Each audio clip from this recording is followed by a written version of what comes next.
제가 두려운 건 주님의 말씀을 지키지 못하는 거예요.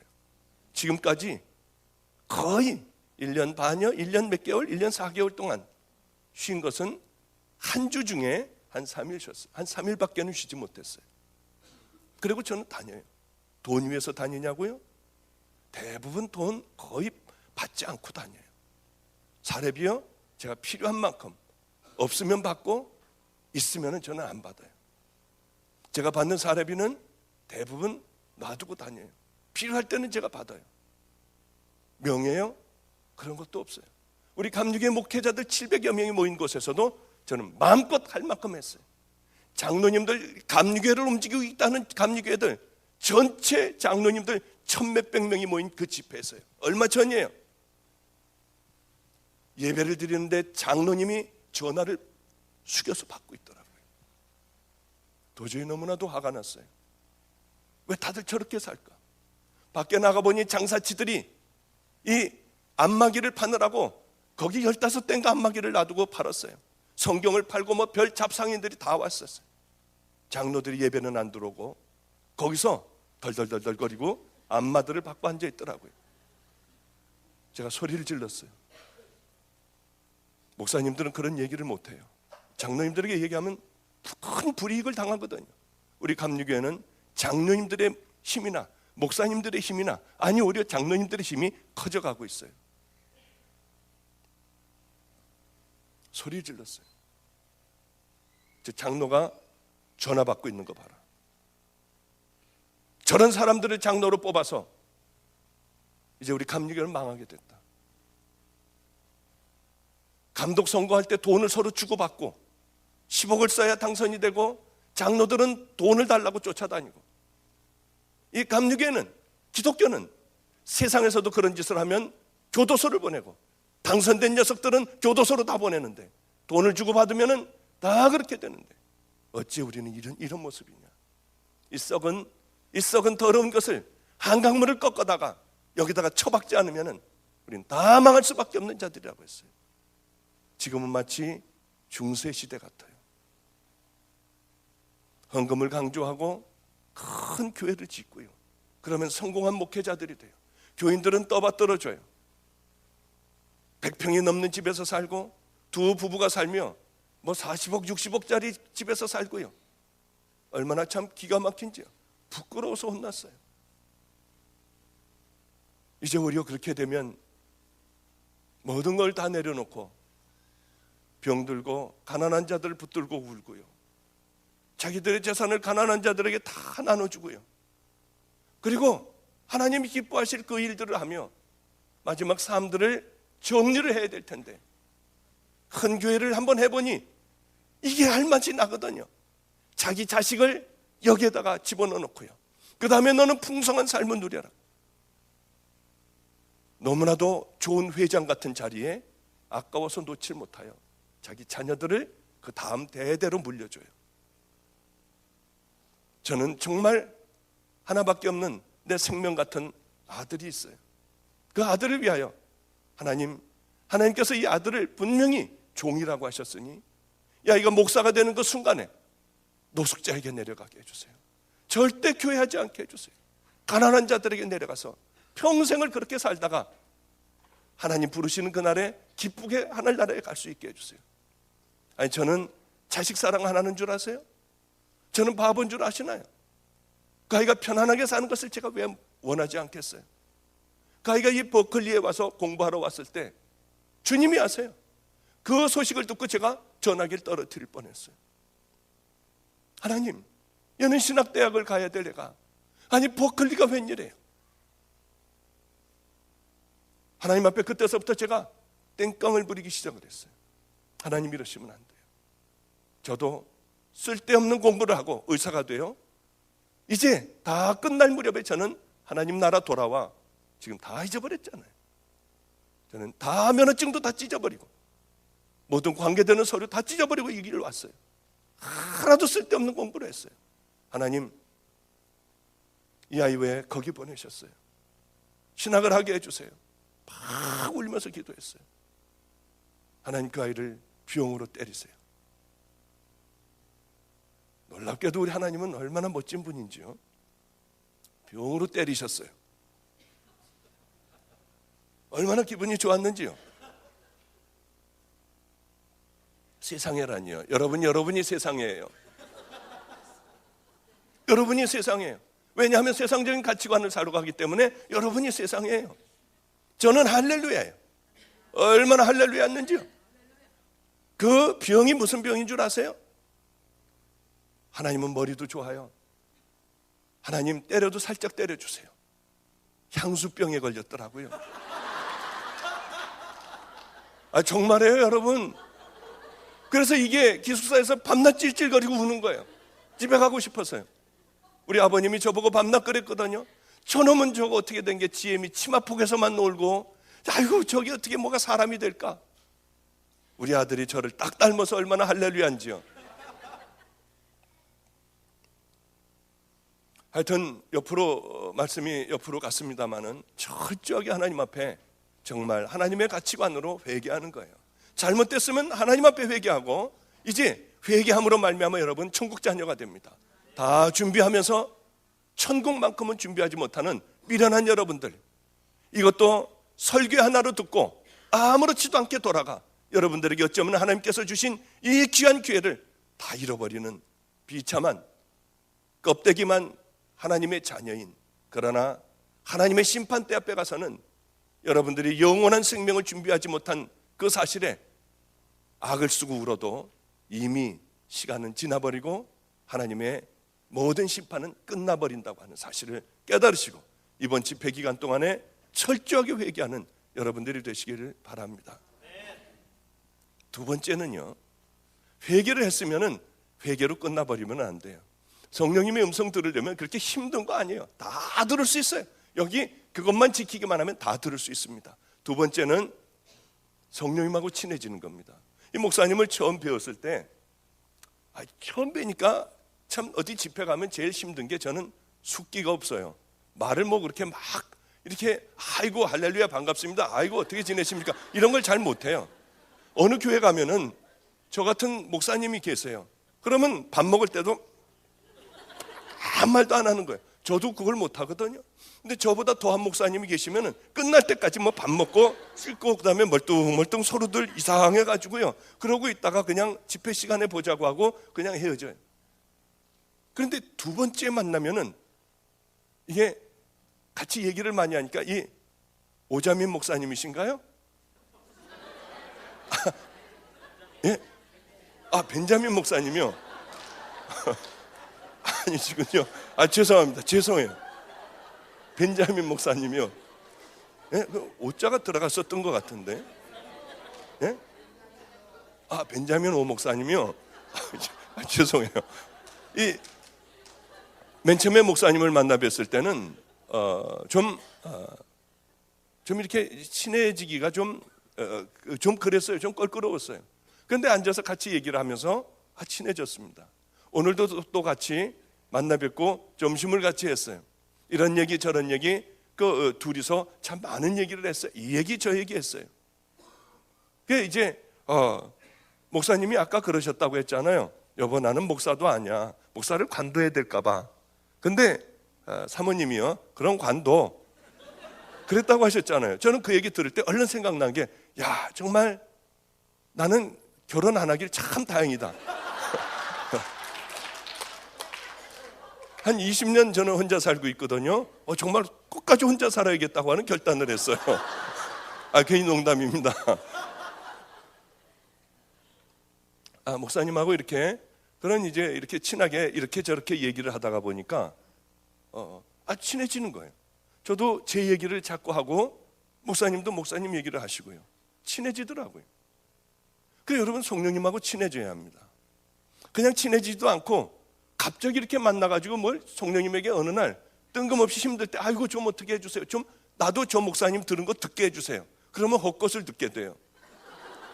왜냐하면 이분하고 친해져야 돼요. 자꾸 얘기를 해야 돼요. 설거지 하다가도요, 성령님 저요 오늘이요 아이고 이 자식이 말을 안 들어가지고 이 고민이에요. 어떻게 좀 함께 좀 해결해 주세요. 뭔 문제 있을 때마다 그분하고 설거지하면서 운전하면서 일하면서 방바닥 쓸면서 그분하고 얘기를 하는 거예요.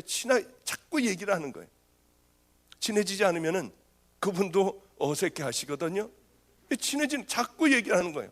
저는 이제 혼자 집에서 삽니다. 혼자 이제 저희 방에서도 애들이 한 3명 정도가 같이 살아요. 제일 말 안 듣는 애, 제일 이게 좀 잘 만들어지지 않은 애, 맨 끝에서부터 3번째 아이까지 그렇게 해서 제 방에서 자요. 그리고 제가 밤에 잘 때마다 그 아이들 기도해주고 그 아이들하고 함께 얘기를 하면서 그러다가 이제 아이들이 일찍 잠에 골아 떨어져요. 그럼 저는 제 방에서 자면서 같이 그때서부터 대화가 시작이 돼요. 우리 교회 교인이 이상한 물건을 하나를 저에게 2개를 줬어요. 하나는 좀 얇은 거, 긴 이 벽이에요. 또 하나는 왜 이렇게 벽에가 큰지 이만해요, 벽에가요. 또 하나는 퉁퉁한 비계를 큰 거를 줬어요. 그래 얇은 거를 좀 이렇게 가느다란 것을 비고 자면 목이 이렇게 제껴지고요. 큰 거를 이렇게 펴보면 이게 잘 펴지지가 않아요. 이게 도대체 무슨 용도인가? 저는 그 용도를 몰랐어요, 잘이요. 어느 날 그 한 몇 개월 동안 그렇게 하나는 처박아 놓고요. 그냥 하나를 이게 얇은 거를 하나를 갖고 이렇게 있다가 어느 날 저도 모르게 그걸 한번 이렇게 끌고 다리를 올려놔 봤더니 얼마나 편한지요. 이거구나. 그리고 이제 그 퉁퉁한 것도 한번 이렇게 안고서 다리를 올려놓으니 얼마나 편한지요. 이분이 배려가 있었던 것 같아요. 우리 교인의 배려요. 그저 이렇게 좀 날씬한 것을 좀 이렇게 원하면은 그걸 붙들고 자고 이 퉁퉁한 벽에 있으면 그걸 붙들고 자라고 2개를 준 것 같아요. 하여튼 여지없이 이제는 그 정이 들어가지고 그거를 이제 그거 없이는 못 자요. 근데 저는 이렇게 큰 게 좋아가지고 이렇게 그거를 이렇게 붙들고 탁 하고 발을 올려놓으면 자동적으로 이제 밤에 그렇게 잠이 시작되면은 그때서부터 이제 중얼거리기 시작을 해요. 성령님, 이 교회에 정말 왔는데요. 아이고 나 어제는 그랬어요. 어제는 성령님, 왜 그렇게 도대체 왜 이렇게 입에 침이 말라서 수도 없이 그걸 마시면서 하게 왔고요. 아니 도대체 제가 약을 잘못 먹었나요? 하면 병이 걸려서 그랬나요? 이 사람들이 막 왔다 갔다 하고 어제는 굉장히 힘들었어요. 도대체 왜 그러셨어요? 저는 몸이 아프면서도 죽어라고 이제 캐나다에 가가지고 하루도 빠지지 않는 일정이 있는데 도대체 왜 그러셨어요? 그런 얘기를 해요. 이렇게 저렇게 얘기를 해요. 그러다가 저도 모르게 잠이 들거든요. 그럼 성령님하고 함께 자는 거예요. 뭐 거룩하신 하나님 아버지 그러지 않아요. 힘들었던 얘기, 저 여기 왔으니까 꼭 우리 아이들 다 책임져 주셔야 돼요. 사고 안 나게 해주세요. 제가 없어도 잘하게 해주세요. 그런저런 이제 얘기를 하다 저도 모르게 자는 거예요. 그 다음날 아침에 일어나면은 성령님, 저 지난밤에 잘 자게 해주셔서 감사해요. 오늘도 또 함께 해주세요. 이 베니 흰 목사님이 지금은 어떤지 모르지만은 그분의 책을 성령님 안녕하세요라는 책을 봤어요. 이분은 성령의 기름 부음을 받으셨더군요. 일어나면 성령님 안녕하세요 하고 인사를 한대요.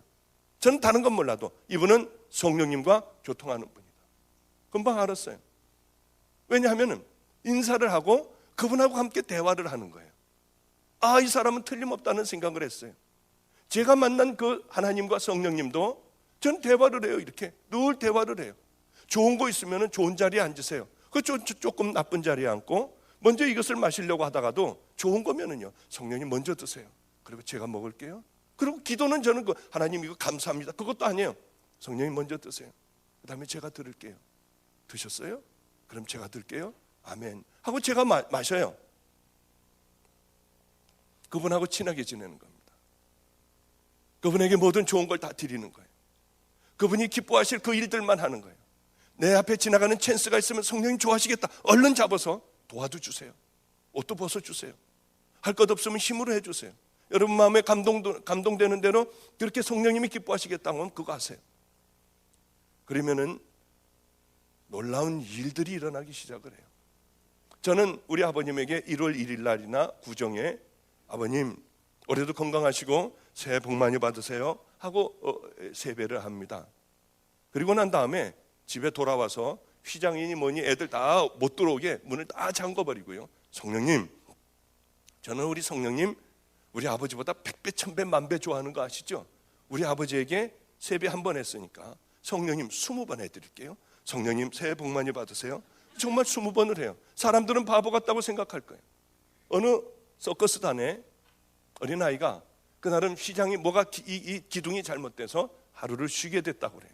그래 주일날이었는데 이 꼬마가 가만히 보니 애들이 자기 또래 애들이 교회를 가서 얘도 쉬는 날이니까 따라서 교회를 갔대요.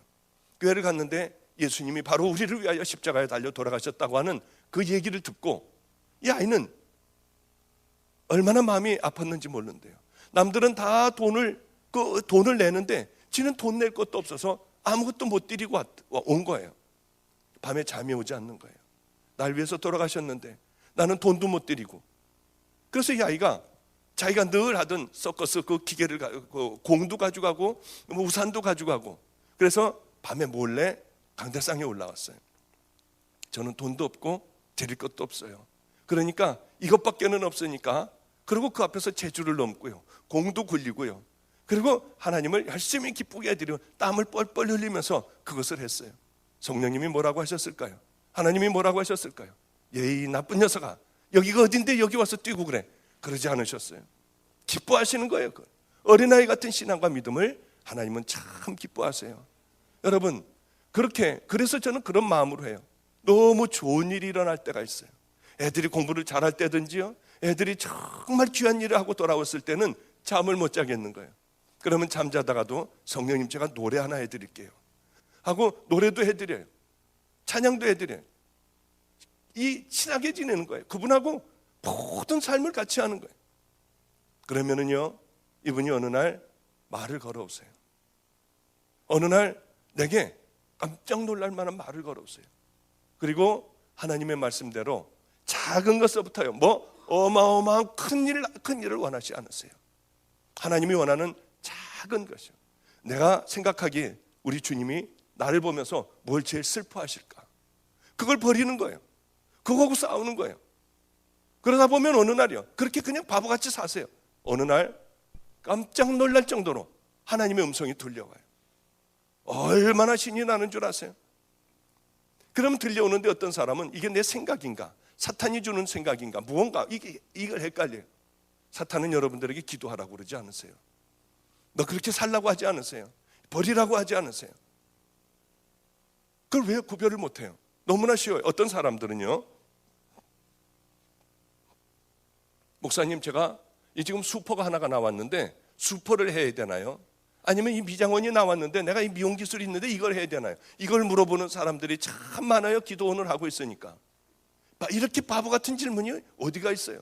여러분, 무엇을 하려고 할 때요, 그런 거 신경 쓰지 마세요. 하나님은 여러분이 수포를 해야 되나, 미장원을 해야 되나, 이게 얘를 뭘 하게 해줘야 될까, 이러는 분 아니에요. 그런 건 여러분이 마음대로 하세요. 어떤 걸 하면은 이가 많이 남고 어떤 걸 하면은 이 주의를 잘 지킬까, 그저 이런 걸 보고요, 장사 돈 많이 남을 걸로 택하세요. 하나님이 관심 있는 것은 여러분이 수포를 하나 미장원 하느냐, 이게 중요한 게 아니라 네가 어느 곳에서 내 영광을 돌리며 살아가겠니, 그게 가장 중요한 거예요. 그렇습니다. 그렇게 살다가 보면, 그리고 어떻게 내가 살아가야 하는가, 하나님의 자녀로서 좀 열심히 살아가세요. 마태복음 5장 6장 7장 산상설교라고 하죠. 그걸 늘 읽으세요. 저는 하루도 빠지지 않고 그걸 늘 읽어요. 죽을 때까지 읽으려고 그래요. 그것이 내 마음속에 늘 묵상을 하고, 한 구절이라도요 묵상을 하고 생각을 하는 거예요. 그러면 내 삶을 살다가 보면 죄가 내 앞에 탁 나를 이제 공격하기 시작을 해요. 그러면 어쩌면 그렇게 하나님의 말씀이 생각이 나는지요. 마태복음 5장 6장 7장에서 어쩌면 그렇게 생각이 나는지요. 이기고 지나갈 수가 있는 거예요. 늘 깨끗하게는 살 수 없지만은, 그러나 조금이라도 노력하며 살면은 성령님은 여지없이 우리에게 와요. 아이고 나는 더러워서 안 올 거야. 천만에요. 성령님은 우리하고 얘기하고 싶어 어쩔 줄을 몰라 하는 분이에요. 당신의 뜻을 우리에게 꼭 얘기하기를 원하시는 분이에요. 한번 얘기를 듣기 시작을 하면은 생명을 걸게 돼요. 세상에 중요한 것이 아무것도 아니게 돼요. 자, 이제 여러분 아셨죠? 그걸 한번, 이 세 가지를 한번 열심히 하며, 그냥 왜 안 들리지 이거? 내가 지금 일주일이나 했는데 안 들리네, 그런 생각하지 마시고 여러분의 삶을 그렇게 아예 늘 그렇게 살아보십시오. 언젠가 성령님이 필요할 때 여러분의 마음의 문이 열려 그 음성을 분명히 들을 줄로 압니다. 그 음성은 틀림없어요. 그냥 기도하다가 어쩌다 기도하다가 뜬금없이 생각나는 걸 가지고 하나님의 음성이라고 얘기하지 마세요. 그건 다 틀려요. 대부분의 사람들이 그렇게 들어요. 그런데 주님은 마음으로 분명한 말씀을 하세요. 자, 이제 벌써 그렇게 하고 났더니 벌써 시간이 다 됐네요. 이건 한 10분 하려고 했는데 벌써 이만큼 많은 시간이 지났군요. 그래요. 제가 하나님을 만나자마자 제일 먼저 찾아간 분이 있습니다. 저희 할아버님이에요. 저희 할아버님은 제가 그렇게 목사가 되길 원하셨어요. 그렇게 종이 되길 원하셨어요.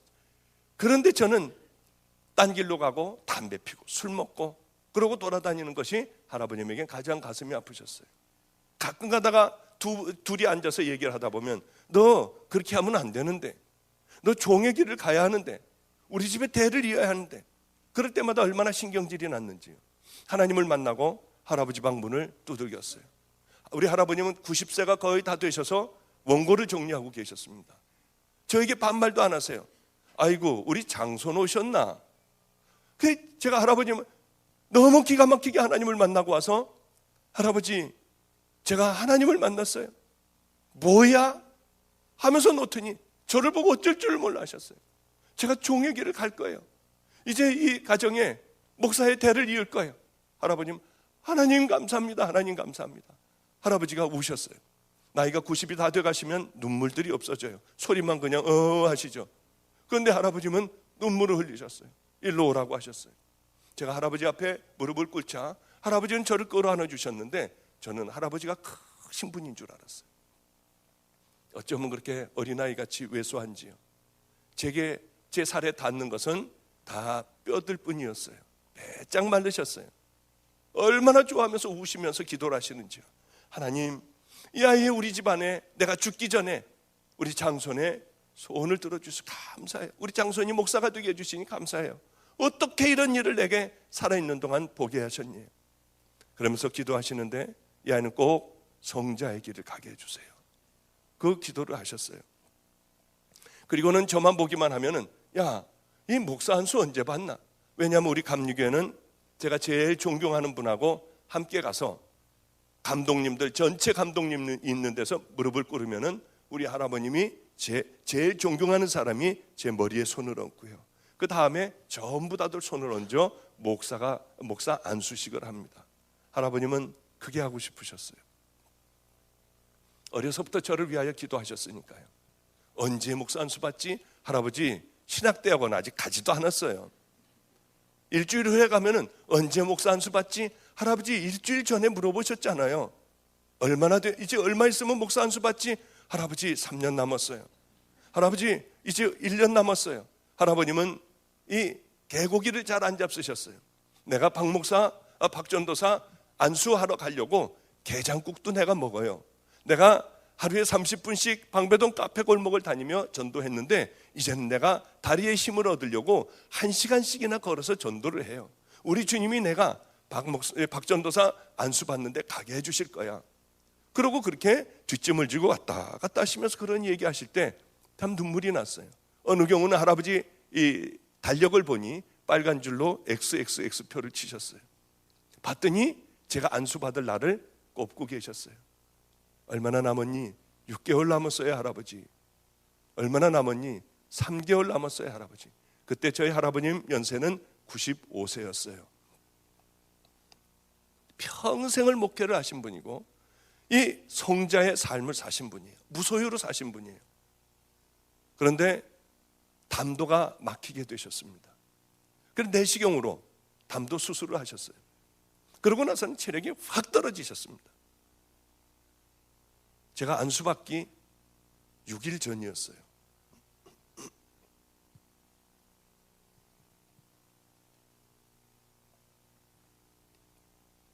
할아버님 방에 들어갔을 때는 비스듬한 의자에 누워 계셨고요. 눈이 퉁퉁 부으셨고 얼굴도 부으셨어요. 손을 보니 손이 수북하게 부어 있었어요. 다리를 보니 다리가 퉁퉁 부어 계셨어요. 이제 정신이 오락가락하고 계셨어요. 이제는 더 이상 밀어서는 안 되겠는지 손가락을 까딱까딱하며 아래를 가리켜서 맨 처음에 무슨 말씀인가 하다가 안수를 해주시려고 하는구나 하고 얼른 가서 무릎을 꿇고 무릎을 꿇었습니다. 할아버님은 머리에 손을 얹으셨어요. 뭐라고 얘기하시는지 모르는데 콧소리였습니다. 이렇게 콧소리를 하시더니 마지막에 분명히 제가 알아들은 말씀은 성자라는 말씀 한마디밖에는 알아듣질 못했습니다. 그리고 일어났어요. 이 할아버님에게 평생을 목회를 한 할아버님, 이제 저는 6일 후면은 목사 한수를 받게 돼요. 할아버지, 어떻게 해야 이 목사의 길을, 저도 알지 못하는 이 길이에요. 어떻게 가면 돼요? 꼭 한마디만 말씀 좀 해주세요.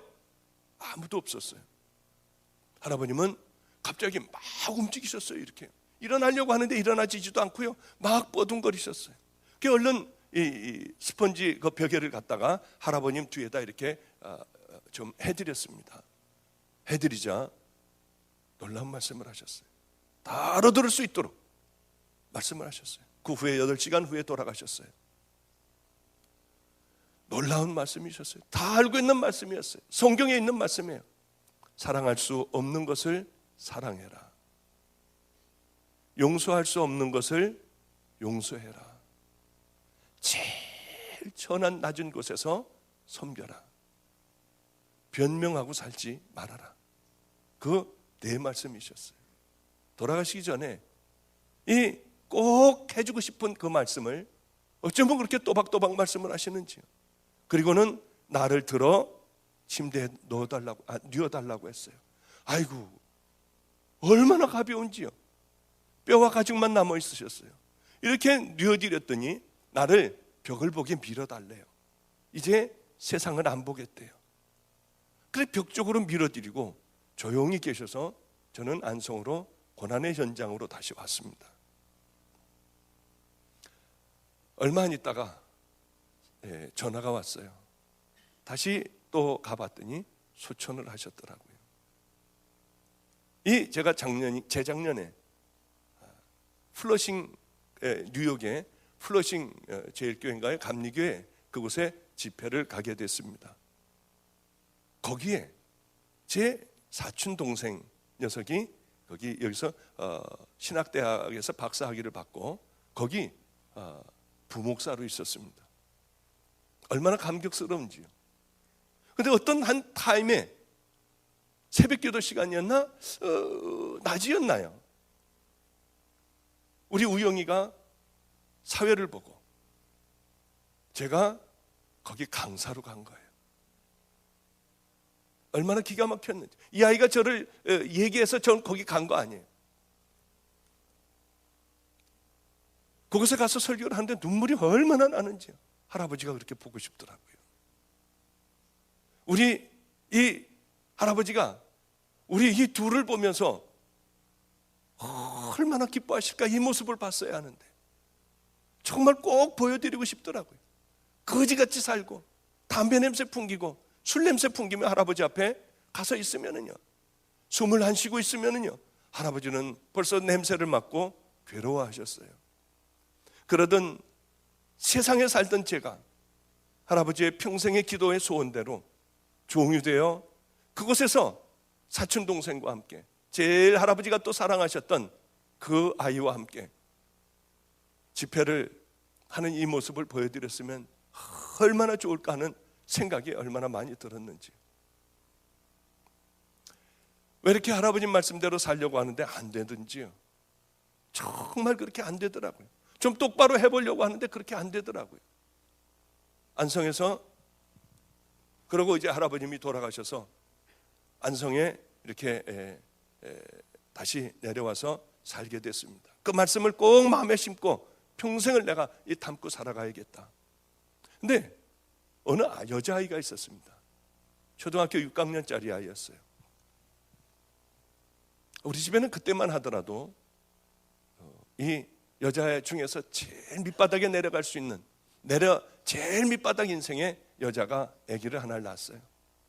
그래서 여기저기 여기에도 버리고 거기서 못 기르고 여기도 주고요 저기도 주고 하다가 어린아이 4살짜리를 저에게 데리고 왔어요. 목사님이 애를 잘 기른다고 하니 얘 좀 맡아달래요. 그 아이가 벌써 이제 중학생이 됐어요. 4살짜리가요. 오줌도 싸고 그러던 아이요. 도대체 이 아이를 저는 혼자 사니까 이 아이 4살짜리를 어떻게 이 목욕을 시켜야 될지, 물을 떠놓고 너 혼자 들어가서, 걔도 여자 아니에요. 너 혼자 들어가서 어떻게 좀 닦고 머리도 좀 감고 어떻게 나와봐라. 그러고 이렇게 해놓으면은요, 그 4살짜리가 자기 속옷도 주물러서 빨아요. 혼자 머리 밑까지 다 닦고요. 그러고서 갈아입고 나와요. 그거 창피하니까 자기 속옷을 안 보이는 데다 갖다 말려놓고 걸어놓고요. 그런 아주 영악한 아이였어요. 그 아이가 벌써 이제 중학교 1학년이 됐어요. 이 교회 교인 중에 한 분이 저희 교회에 오셔서 우리를 중국집에 가서 우리 집 아이들을 전부 짜장면을 사주셨습니다. 오늘 그런 말씀을 하시더군요. 그 아이 수빈이는 어떻게 됐나요? 목사님을 너무 잘 챙겨주더래요. 제 옆에 와서 물도 따라주고요. 목사님은 고기 못 드시니까 채소를, 야채를 드려야 된다고 하고, 그렇게 정말 아주 다 귀한 아이예요.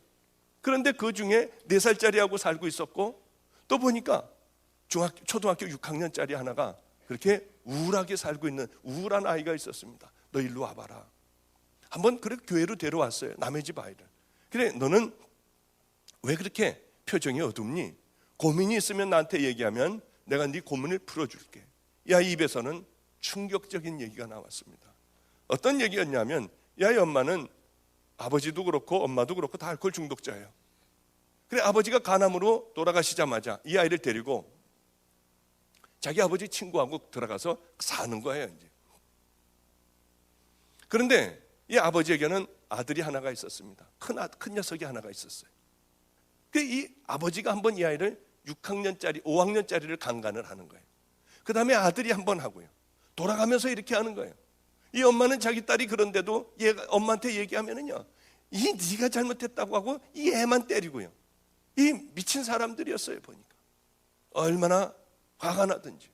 짐승만도 못하고 쓰레기만도 못한 인간들이더라고요. 너 집에 들어가지 말고 나하고 살자. 그 교회에다가 이제 함께 이 의자에 하나를 주고 거기에 살게 했어요. 얼마나 애가 행복해하는지요.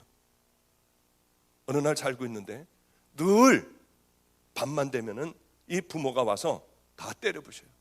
애 내놓으라고요. 애가 피하지 못하여 막 도망다니면 잡아가지고 머리채를 잡아 끌고 이 2층에서부터 질질질질 끌고 내려와서 애는 죽는다고 울고요. 저는 어떻게 해줄 수도 없고요. 사도신경을 외우면서 막 따라가고요. 그것밖에는 제가 해줄 것이 없었어요. 그러면 집에 갔다가 술 취해서들 다 자니까 맨발 벗고 교회로 다시 도망을 와요. 그 아이를 다시 아빠가 다시 이 목사 어디 갔어? 그러면서 욕을 하면서 오면은 얼른 이 강대상 밑에 숨기도 하고요. 그러면서 얼마나 힘들었는지. 저도 얼마나 매를 맞고요. 머리도 잡히고요. 멱살도 잡히고요. 와서 교회는 다 때려부시고요.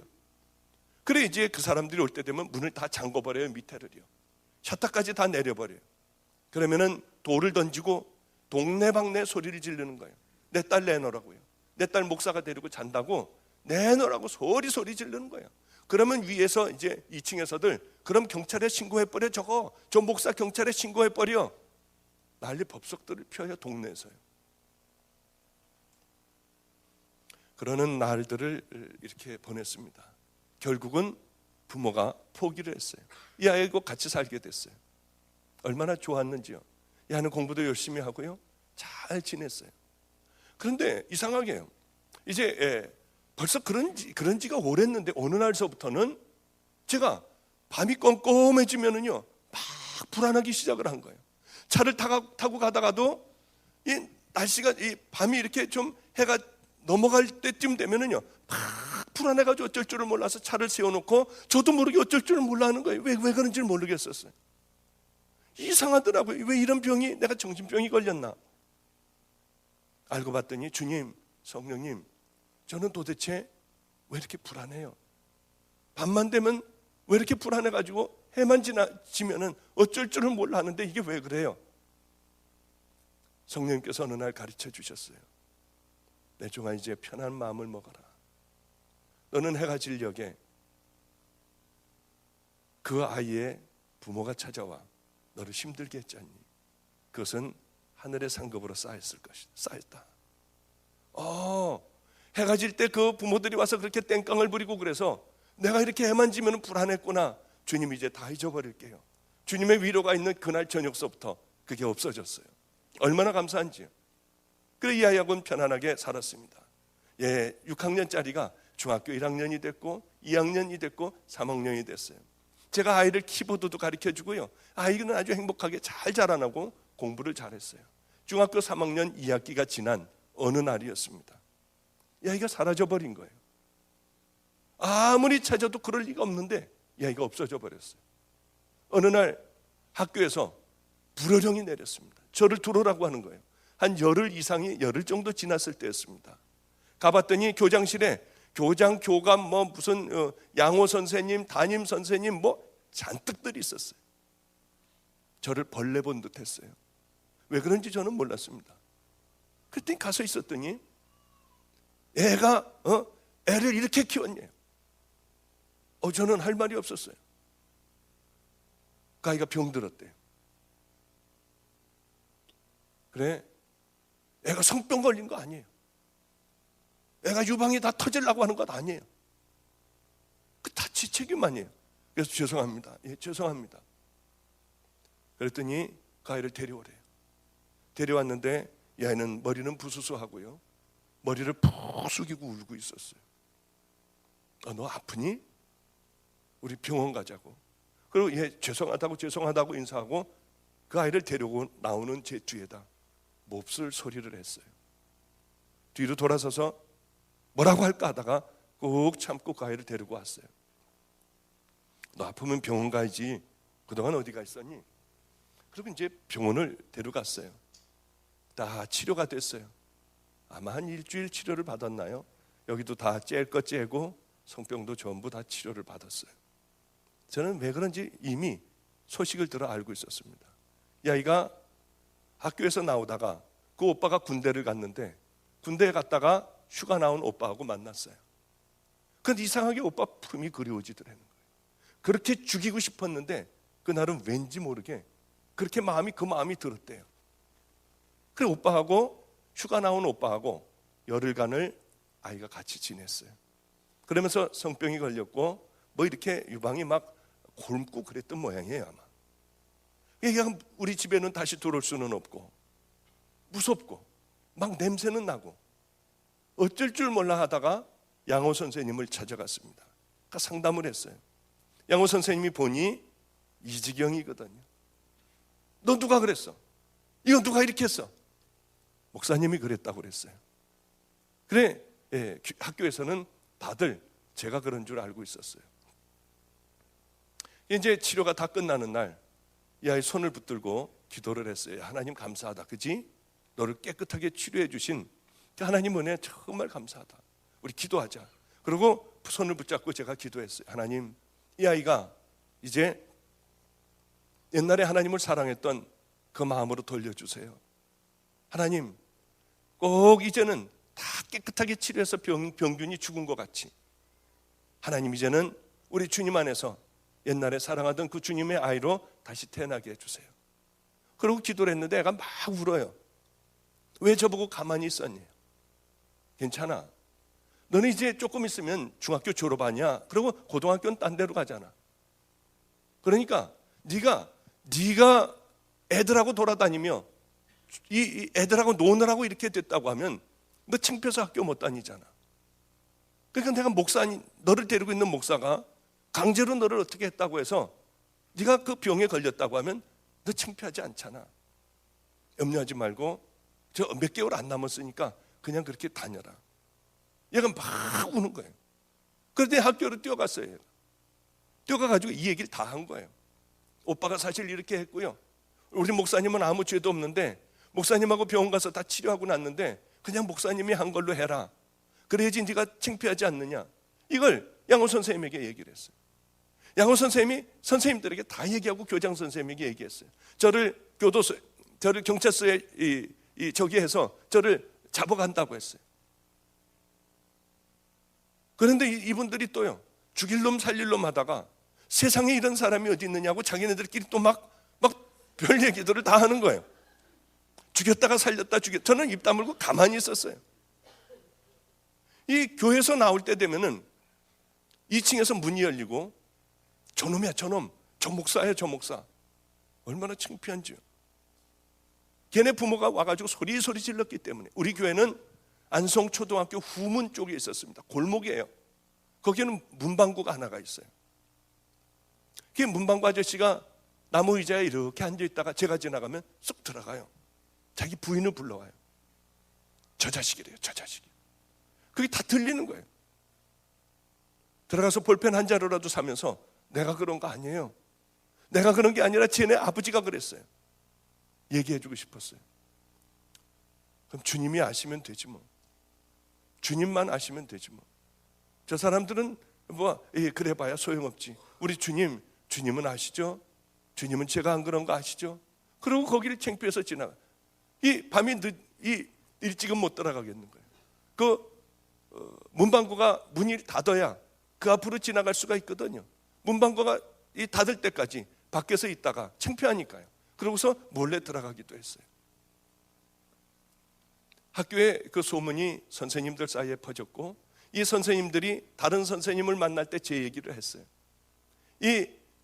또 다른 교회에서 다른 학교 선생님들이 자기 목사님에게 얘기했고요. 이 삽시간에 평택과 안성에서 저는 유명해졌어요. 사람들이 저를 보러 찾아오기도 했어요. 얼마나 무서웠는지요. 목사님들이 전화도 하고요. 지금 이렇게 많은 시간이 지나간 후에 제가 가만히 생각을 해봐요. 정말 변명 안 했어요. 제가 안 했다고 안 하고 그냥 주님 알아주시면 된다고 생각을 했어요. 많은 세월이 지나고 난 다음에 정말 사랑할 수 없는 것을 사랑하니 하나님의 은혜로 이렇게 하나님께서 다 봤다고 하셨어요. 또 변명하고 싶어도 정말 내가 안 그랬다고 하고 싶었어요. 너무나도 답답하고 억울해서 잠도 못 잤어요. 그러나 주님만 아시면 되지 뭐 했더니 주님은 놀랍게도 그 사건을 통하여 저를 유명하게 만들어 주셨어요. 성자도 아니고 아무것도 아닌 저를 사람들이 입에서는 세상에 그런 사람이 어디가 있어? 아니 저건 만들어낸 얘기일 거야. 사람들끼리 서로들 그런 얘기들을 했어요. 그런 얘기 이제 지금까지 이렇게 와서는 할아버지가 얼마나 보고 싶은지요. 정말 왜 그렇게 그분은 몇십 년간을 이 95세가 될 때까지 목회를 하시고 귀한 것을 깨달으셨구나. 그것은 딴 얘기가 아니에요. 우리 예수님께서 제일 우리를 사랑하는 우리에게 주신 말씀들이에요. 사람들은 왜 이렇게 바보 같은지요? 사람들은 왜 이렇게 어리석은지요? 교회에서 조금만 억울한 일만 귀에 들리기만 하면 가서 따지기 시작을 해요. 마음의 상처를 받아요. 그럴 수가 있는 거예요. 요즘 오죽한 하나님의 자녀 같으면 주님을 위하여 억울한 얘기 한마디도 안 들으려고 하겠어요. 주님은 우리를 위하여 십자가를 지셨어요.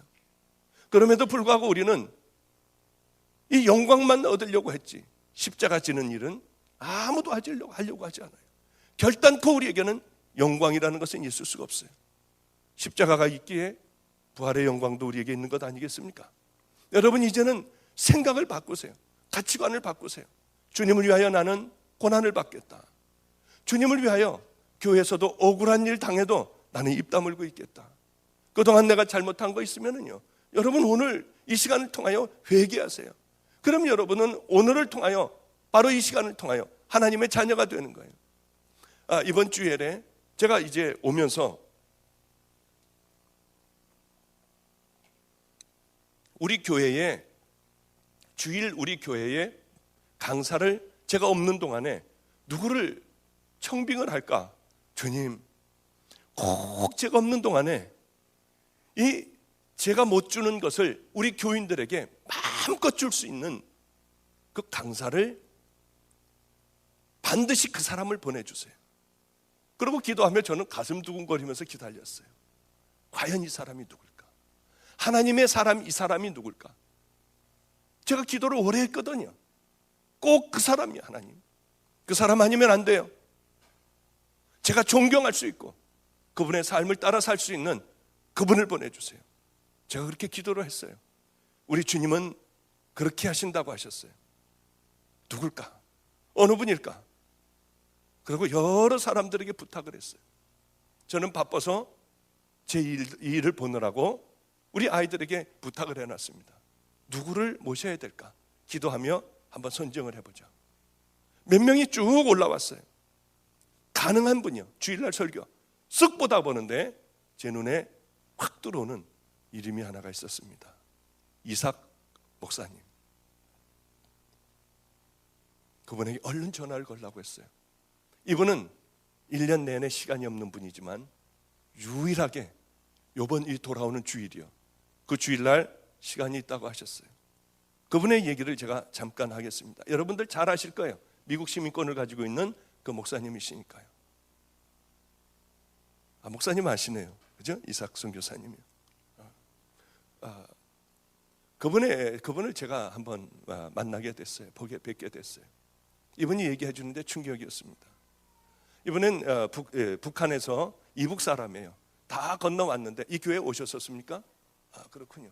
이분이 다 이렇게 한국에 나오게 됐어요. 피란을 나왔습니다. 그러면서도 교회를 섬기는 거예요.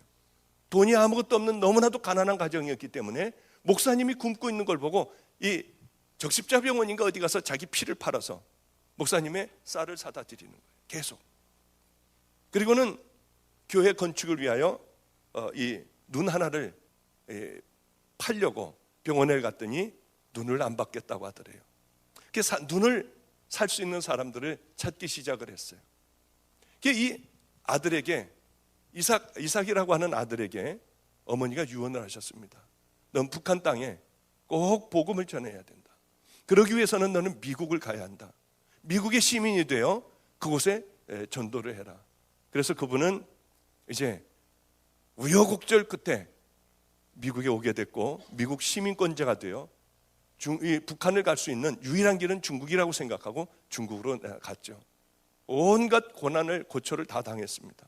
모진 고문을 다 당했어요. 입에다가 호수를 넣고 막아버린대요. 그리고 물을 틀으면은 항문으로 팍 틀으면은 항문으로요 피가 나온대요. 이렇게 대변이 나오다가 피가 나온대요. 기절해버리고요. 얼마나 모진 고문을 당했는지 정신의 이상이 됐어요. 미국에 내려왔는데 비행장에서 자녀들과 아내도 못 알아보고요.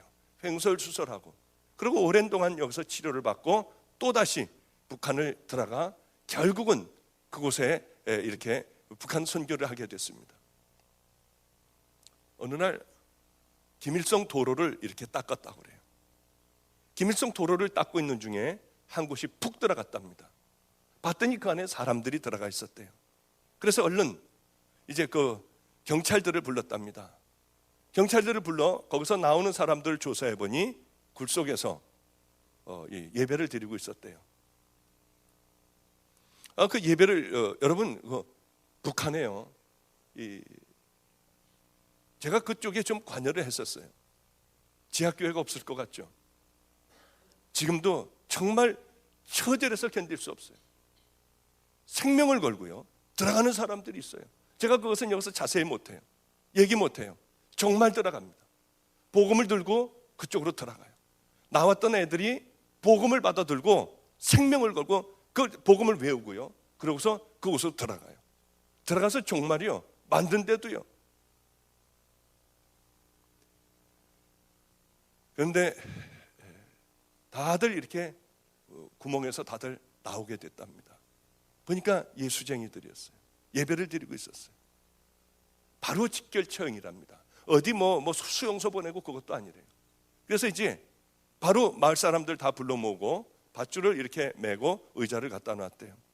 어린애에서부터 이 지도자까지 다 있었답니다. 그 어린아이를 먼저 이런 악질들은 먼저 부모가 부모 가슴을 아프게 해야 된다고 그래서 어린애를 먼저 밧줄을 목에다 걸고 그러고 있었대요. 근데 엄마 무섭다고 애가 막 소리를 지르더래요. 조금 있으면은 이제 너 천국 가지 않니? 우리가 지금 이 시간을 위하여 여태까지 고생해 왔잖니? 조금만 기다려라 하는데 다리로 탁 차니까 애가 뻐둥 매달려서 죽었대요. 그렇게들 죽이다가 드디어는 지도자를 죽일 차례가 됐다고 그럽니다.